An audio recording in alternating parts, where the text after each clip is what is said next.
Hi everybody, this is Craig Tanner for The Mindful Eye and the photo of the week on the Daily Critique. This week's photo of the week was created by Tommy, who's from Washington State. Tommy recently created this image on my Spirit of Whidbey Island workshop. Tommy shot this with a Canon 5D Mark II, a 100 to 400 millimeter zoom at an effective focal length of 100 millimeters, and at f4.5 exposed the file for 1/8 of a second.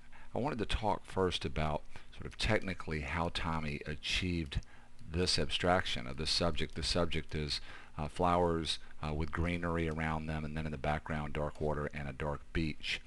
Tommy, during the 1/8 of a second exposure, shooting handheld, is moving the camera and the lens on the y-axis of this composition, so in this direction, either moving up during this time or down or up and down.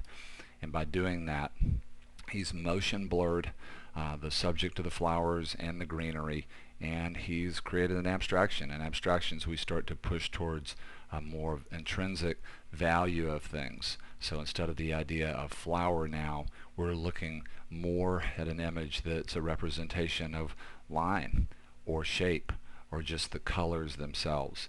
So this idea of hand holding, slowing the shutter down, using mid-range to long telephoto focal lengths, and moving the camera and the lens along the axis of the dominant pattern of your subject is one of many, many, many ways to abstract a subject.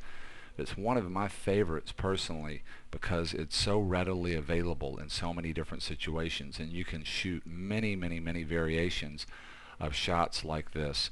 It's very freeing. It's something that I'll turn to if I'm trying to work literally and I'm getting frustrated because the subject isn't quite right or finding the camera position is difficult. And one of the things about these shots that can be difficult for us as artists is that it's very hard to repeat the exact motion over and over and over again, and because it's not repeatable and you're really sort of just catching as catch can and letting the process sort of deliver images to you, your ego can kick in and just say, well, I'm not really having to think about this. So when you get an image on your LCD that you really like, you could reject it, and you could say, well, this is just playing, but it's not serious photography.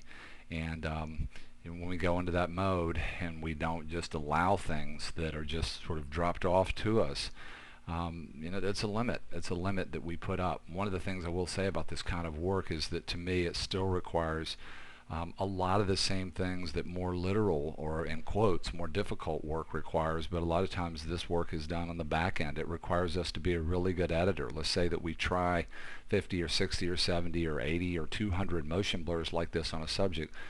We still need to have a vision for which one we would choose and why. Are we more of a traditional photographer that is interested in the idea of the laws of nature and design and how they might relate to the viewer's experience with the image?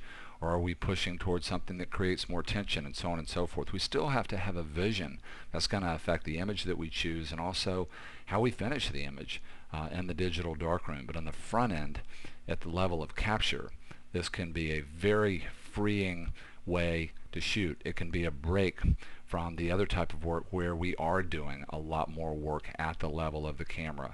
That can be tiring and limiting in its own way. When we talk about the design of this image and the things that I like, one of the things I like here is the idea of lyrical movement of the dominant subjects. I personally love music a lot, and when I see a crop that's starting to push towards a long rectangular panoramic, and I see implied movement that creates an implication of line that moves like this, it makes me think of a lyrical melody. And to me, that's dynamic, and there's an inherent beauty in that relative to movement that would be more static. And when I say there's an inherent beauty, I mean in terms of the way that I react to it. So I really enjoy the lyrical quality of the implication of all these points that represent the end of sort of the color magenta as it moves up into the field of dark. Another thing that I really enjoy about this image is I enjoy the rich blacks and the way Tommy has contained the eye here in the image. Whenever we have really vibrant color, black is something that can help to contain it is something that can help to make things feel more rich in a way that can have a very different psychological feeling when we just have vibrant colors without getting to a point that is very black. To me, the black can bring back the feeling of colors that could even push towards gaudy. Black has so much weight from a design standpoint and a psychological standpoint. It can help to balance sort of the real up and high energy of colors that are very, very bright, like the pink, magenta that we're seeing here. So I really enjoy the black for sort of the psychological effect that it could represent for the viewer, and I also love the way the eye has been contained by the black. You have so much power moving up and down. It'd be very easy for the viewer to go out here, and in the corners and along the edges, black is really helping to contain all of the powerful energy of the color here. Another thing that I love about this image is that not only do we have some rich blacks and blacks that are pretty color neutral, not a lot of cast there, we have some really stunningly beautiful qualities of line that are white. And again, the whites are clean. I don't get a real strong sense of a color cast in there. It's not only white, it's color neutral. And when you start to combine those really small, elegant areas of white and then the black, and even some areas out in here, they're very, very slight, that push towards a color neutral gray. This is what I talk about when I talk about having color sea level in areas that could be black or white or gray, and how that can help to give such a powerful feeling of the other colors separating. You know, an obvious thing that I haven't mentioned yet here is the color complementary pair from the printer's color wheel of green and magenta, and that is playing out here in a very beautiful way. But what's also beautiful is that in some places in this image we're pushing towards other color ideas.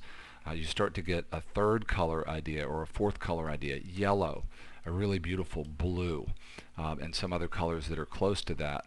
And that really helps to make this image more dynamic. Having just two colors, particularly in an image that's been this dynamically framed, could start to rob from the lyrical quality of implication of movement, and also the real dynamic quality of just the shape of the rectangle itself. It could start to push back towards something that's more static. And I love having just a hint of other colors.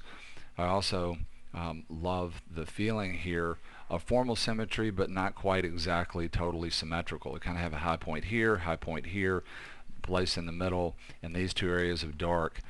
You've got a real strong sense of white there and over here, but it's not perfectly symmetrical. There's still a balance that's slightly upset, and that really helps to keep the composition moving.